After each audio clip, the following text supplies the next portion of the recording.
Hi guys. So now we're about to jump headlong into Shakespeare's King Lear. This is going to be an interesting adventure. So again, we're trying to keep it simple. So let's work through this carefully. I've set up a few platforms to assist you in the process. So let's see how well this will go in the long run. Again, you can ask any questions you need to.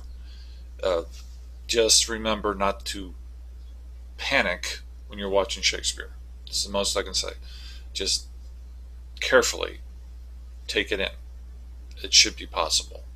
Okay, and we've got some guides along the way. Okay, so I guess there's no easy way of doing this. I'm just going to jump in.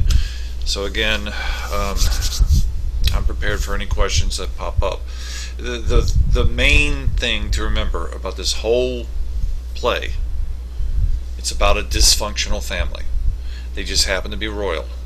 Okay, so it's a dysfunctional family. You're seeing how it cannot operate within itself. Okay, so I'm sharing the screen at this moment. Let's start here.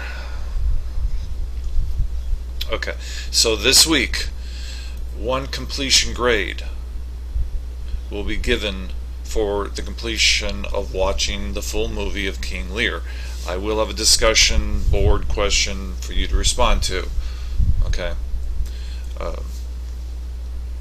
Likewise, you will be doing a brief comparison of the character Edmund and his first opening soliloquy. Okay, so when you're watching the movie, there'll be a scene with the whole family together, and then there's a scene with one individual, the second scene of the Act 1, and that individual is Edmund, and he's going to be talking to himself. That soliloquy is what you'll be viewing and analyzing in a few minutes. I will break it down for you.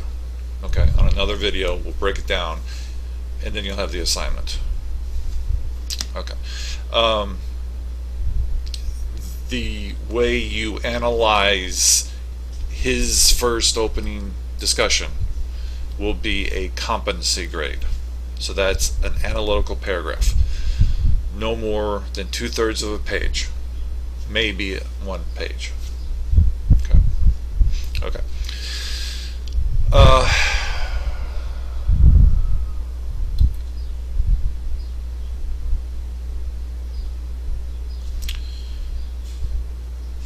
Okay, so I have this graphic up here. What this graphic represents are the different characters, the main characters within the full play. Okay, King Lear is obviously in the center with a purplish blue coloring. I'll refer back to this in a few seconds. But what I want you to get out of the graphic, I'm a very visual person. I learn visually. So this type of diagram would have helped me in the long run. Okay, so if you're visual, I'm going to quickly break down the code here. The yellow coloring, those are the good guys. Okay, the green coloring are the bad guys. Now I'm putting them into good and bad categories because this is a tragedy, and in Shakespeare's time that's how they would have viewed it. In the modern world, however, guess what's going to happen? Okay, keep that in mind. As much as I'm putting it into bad versus good, there are anti-heroes in this play. So again, the yellowish gold, good, the green, bad. Notice King Lear is neither color. Okay. Now the Duke of Albany over here is bluish. There's a reason for that. Okay. He's married to Goneril. She's the oldest daughter of King Lear. Duke of Albany's blue because he's not a bad character. He doesn't start out exactly as a positive influence, but he's not a bad character.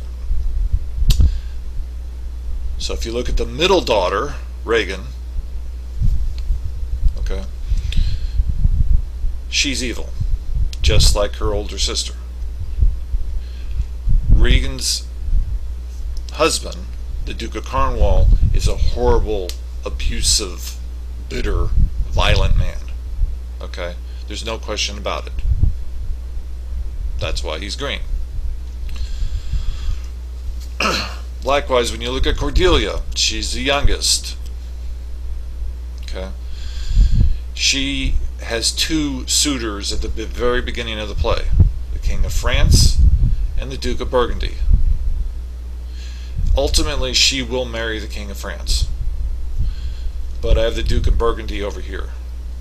Neither of these two characters are major influences on the plot. Okay. You can say the King of France is an influencer, slightly. Okay. So that's why they're neither yellow or green. They're indifferent, for lack of a better term. Okay. So again, good guys are in yellow, bad guys are in green. Okay, the setting of the play. This is very vital you understand this. It's set in the 8th century before the Common Era. So this is way before Roman occupation. This is before Christianity. Okay. Lear is one of the first kings ever to reign in England. If you look at the history that's associated with this character, the idea is not new. Shakespeare didn't come up with this off the top of his head. Lear is based on a mytho-historical figure who was descendant from Brutus of Troy, who is a descendant of Aeneas. So don't panic. Don't get frustrated. I'm just giving you some background information.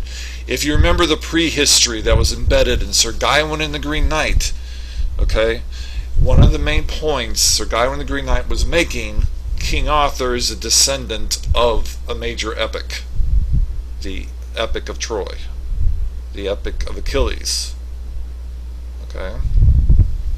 So because of that, Lear is basically preparing you genetically for Arthur. Okay? And it's important that you realize this, because Shakespeare's audience would have realized this. Lear is a forefather of Arthur. Okay? And just as a reference, Lear is also mentioned by Geoffrey of Monmouth. We talked about him. He's the first historian in England. Okay, he wrote his text, The History of the Kings of England, back in 1136, Common Era, CE, during the ending years of the Norman rule. Okay, so Geoffrey of Monmouth was before Chaucer. Chaucer was before Shakespeare. Okay. What is vital for you to keep in mind while you're watching the movie? Why is this information relevant to Shakespeare? He's choosing to write a play about this subject. How would this relate to the Renaissance of England?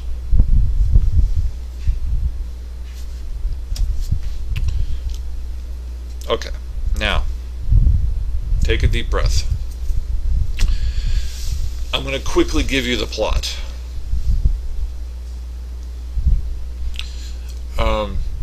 So I'm not going to read these 10 points verbatim. You can come back and revisit them at your leisure. So if you want to watch the movie first and then read the summary, that's okay. If you want to read the summary and then watch the movie, whichever works easiest for you. Okay? Personally, I do not see anything wrong with having a synopsis of a play before you see it. I actually find that helpful, because there are items that can be overlooked and circumstances cause you to miss elements of a play. Now, my theater people and of you guys, the theater group, might feel otherwise, but personally I like knowing the synopsis before I go in. I do that with movies too. Okay. So the main characters, the main influencing characters, I have in dark red. The items I have in this orange color, that's important information that will relate to what you'll be analyzing. Okay. If you want to read Spark Notes, I'm okay with it. But I would rather you ask me questions first and then consult Spark Notes. So this synopsis that I'm going to give you is from the standpoint of an analytical approach to the plot.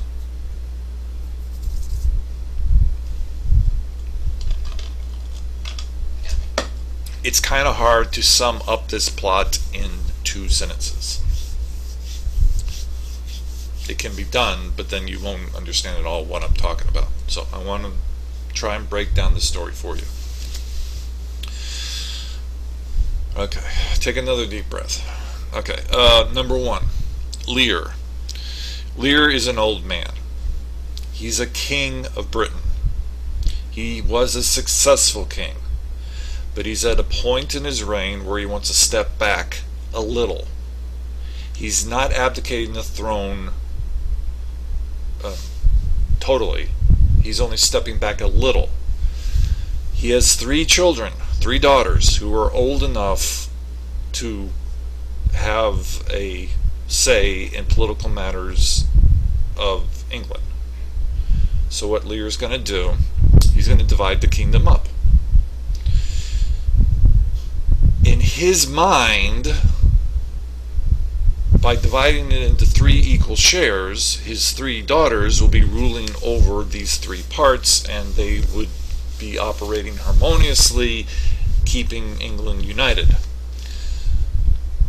But considering this is a subtly dysfunctional family, strife and chaos and confusion is going to break out. You're going to have an apocalyptic style narrative. Remember that. This is a tragedy. As a tragedy, everything's going to totally collapse. Okay? This is going to be a dystopian apocalypse by the closure of the play. So despite what I'm getting at, despite King Lear being successful, okay, he's going to make a major mistake by dividing up his kingdom. Okay, so his 2 eldest daughters, Regan and Goneril, okay, get the first division, and Lear is going to do this little game. He's going to basically sit back and say, daughters, tell me how much you love me, and I'll give you your inheritance. So the first 2 daughters go, tell him how much they love him. He gives them major chunks of the kingdom. Cordelia is his favorite child. He's expecting to hear a lot of praise from Cordelia. But Cordelia, on the other hand, not wanting to sound hypocritical like her other sisters, okay, is unable to communicate her love. Okay, she basically says, I can't do it. I'm stumbling for words. And in a way, she's using really logic. She's saying she doesn't want to express her love because no words are worthy to express it. But that's all she says, okay? And that's where her doom is set. Lear, being an old feisty bitter man, okay, gets angry at her, basically says she has to marry the King of France and kicks her out of his life. So let's pause for a minute. What does that sound familiar to? Okay? That folktale that you know already in your head, that this sounds familiar to, Shakespeare knew. Shakespeare's using that as an influence. This is an inference. He's taking the folktale, he's taking the history from past writings on Lear, slamming them together, and making a whole new play.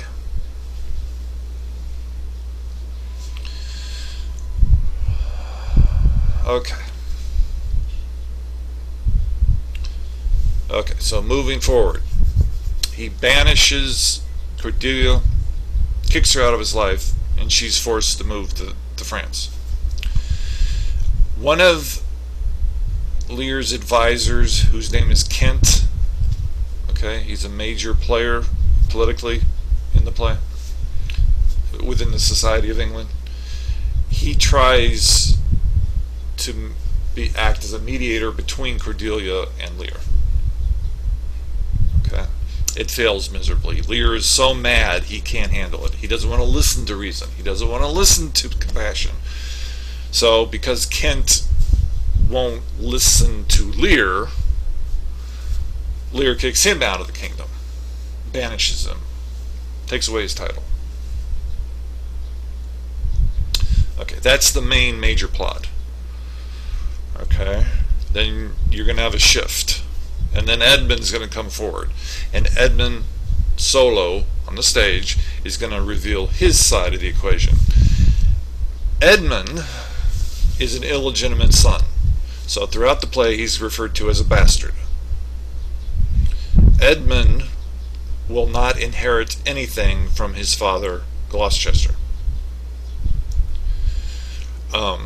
Gloucester, his father, also has this really bad habit of trying to make jokes of the situation and diminishes Edmund's status. As much as Gloucester loves his son and is trying to get his son a successful job, a successful career, Edmund resents it, because every chance Gloucester gets in the play, in the beginning stages, he jokes and says Edmund's mother was a whore. And he admits it openly. He had an affair. You get the impression she was a prostitute, maybe not. It's unclear. But Edmund's mother is always being belittled. Edmund resents it. Edmund's not going to inherit anything. He doesn't get a title, he doesn't get property. And this is twisting in his head. He's finally going to snap.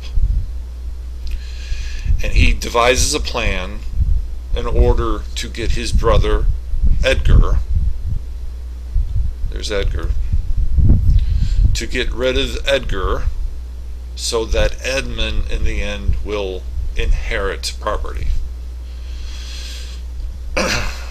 So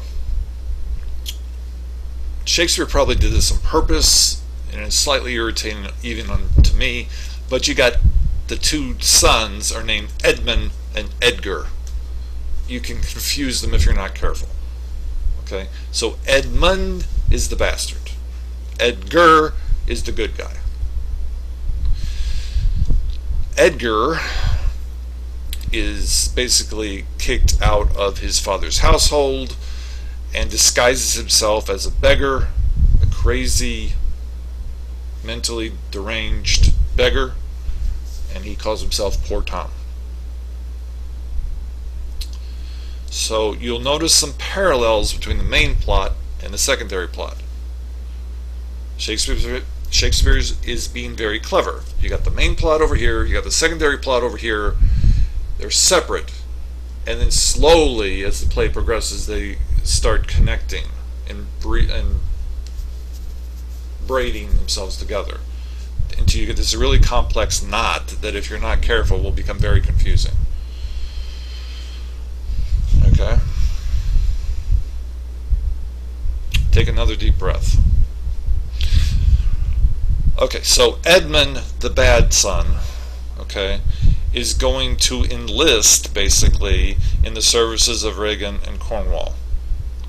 Regan is a bad daughter, Cornwall is her husband.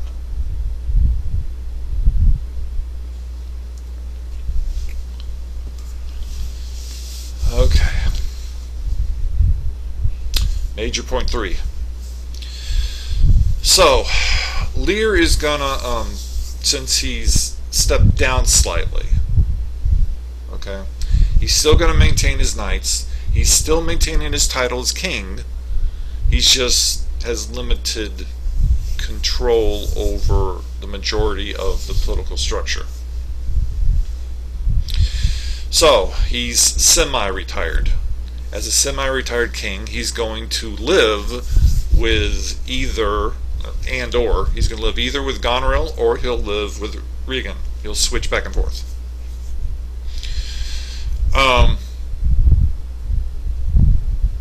So, in the process, his knights are a little loud, they're a little bawdy, they drink too much, they celebrate, they have fun too much, and Lear's being insensitive to his daughter's concerns. Lear's not being painted as a very understanding father. Okay? He's a good king, he's an idiot father. You remember the name Kent. Kent is the loyal advisor who was kicked out of the kingdom. Okay? He disguises himself as a character, a new character called Cassius. Okay? And he's following the king, making sure nothing goes wrong, because Kent knows something's going to go wrong. Lear has an argument with Goneril, so he leaves the castle. He goes to Regan's castle. There's another character who's called Oswald, who stirs up the pot a lot. He's a bad guy. I don't have him on the main list, but he's a bad guy. Just remember, if you ever see Oswald, bad guy. So the sisters get together and decide they don't want to assist Lear anymore. They want to reduce the number of knights he has, reduce the number of parties he's having. They want more control. Okay? So your sympathy in the opening half of the play is more or less with the daughters. They handle it poorly, but you see their side of the equation. Lear is a bitter, angry, I'm trying to think of the word, he likes to have parties too much. Okay? Rowdy, that's the word. He's a rowdy, bitter old man. Okay. So now, Lear is kicked out, or leaves Goneril's house, tries to meet up with Regan, and you have this scene where the three of them are arguing back and forth, trying to decide who's going to take care of Lear. Eventually, he leaves the castle that he's staying at, the secondary castle, and gets lost in a violent storm. It's a major scene. He's wandering a thunderstorm. He's slowly becoming mad. He himself is slowly becoming what one would say is senile. Okay? He has Kent in disguise following around with him. He also has his fool. Now, the fool is a wonderful character. You're not supposed to understand at all what he says. So whenever he's talking, don't worry. Lear understands him. You're not supposed to. It can get confusing. So I'm just letting you know up front. Don't try to understand the fool. But the fool is a good guy. He's compassionate to Lear. He's following Lear as one of his only true servants. He wants to help Lear. The fool will make a major prophecy about Merlin. So that's a whole wonderful passage. Okay. Now, That's the main plot of Lear. Going back to the secondary plot, Gloucester tells Edmund, the bad son, that he wants to help Lear. Edmund is going to use this information to get revenge and to get his father's property early. Okay. So as much as Gloucester does love Edmund, Edmund resents his father heavily. Okay. So in Gloucester's castle,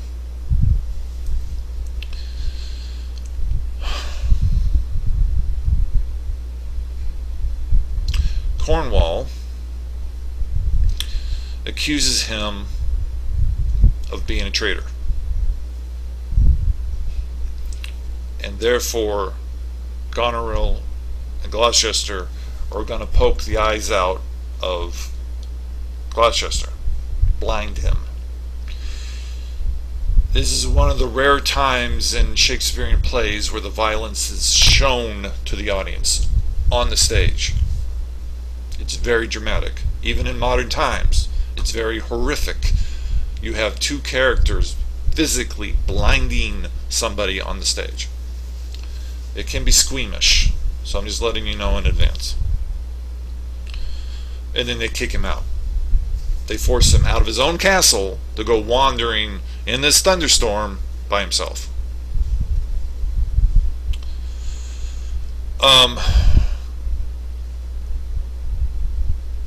You may get confused at this point, but Cornwall is going to accidentally be hurt by a servant and he's going to die. So the abusive husband of the daughter is going to die suddenly.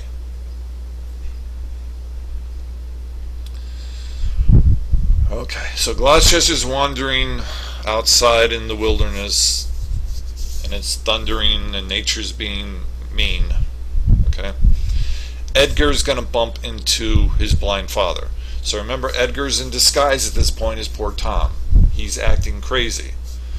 Gloucester is blind. He cannot recognize his own son. Okay. As poor Tom, Gloucester tells poor Tom he wants to commit suicide. So poor Tom, or Edgar, basically, is going to lead Gloucester to where Gloucester believes to be the cliffs of Dover, and he's going to leap off and commit suicide.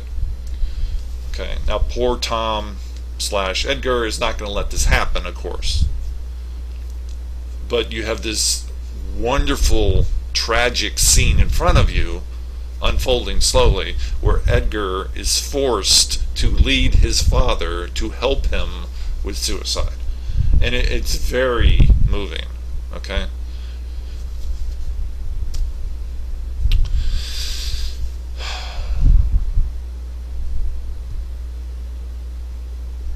Okay, so Goneril and her husband Albany are going to have arguments. Albany's going to be shown as a somewhat good guy.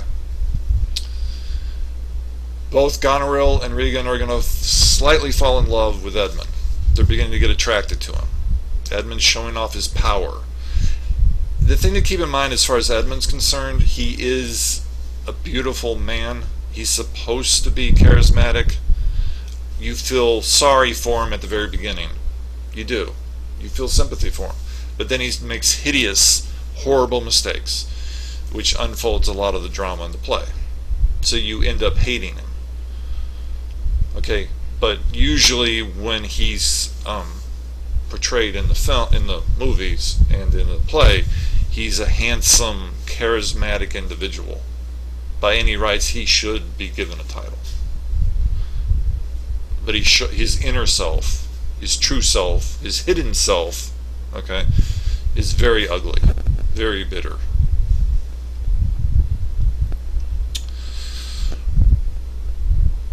Okay. Lear is wandering about in the wilderness. Okay? Cordelia has landed with the King of France in England with an army to rescue Lear. because through messages they've found out the situation. She seeks out Lear. She finds Lear. Okay, she takes Lear into her camp, and unfortunately, Lear and Cordelia get captured by Edmund, the bad son. Okay, there's a battle. On the battlefield, aside from the battlefield where you have the camps of the generals, okay, on the bad camp you have Goneril and Regan both flirting heavily with Edmund and arguing with themselves about who has the right to have Edmund. Okay. Edgar, in disguise, still comes in and agrees to fight Edmund, so it would be brother against brother. Regan and Goneril will basically die and move out of the story. Edmund is going to be fatally wounded by Edgar. The good guy will wound the bad guy, a fatal wound. And that's when Edgar reveals himself. It smears off the disguise.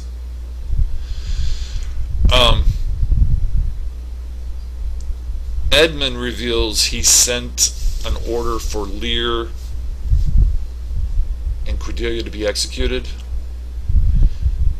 Edgar, at this point, having fatally killed Edmund, will try to stop the execution.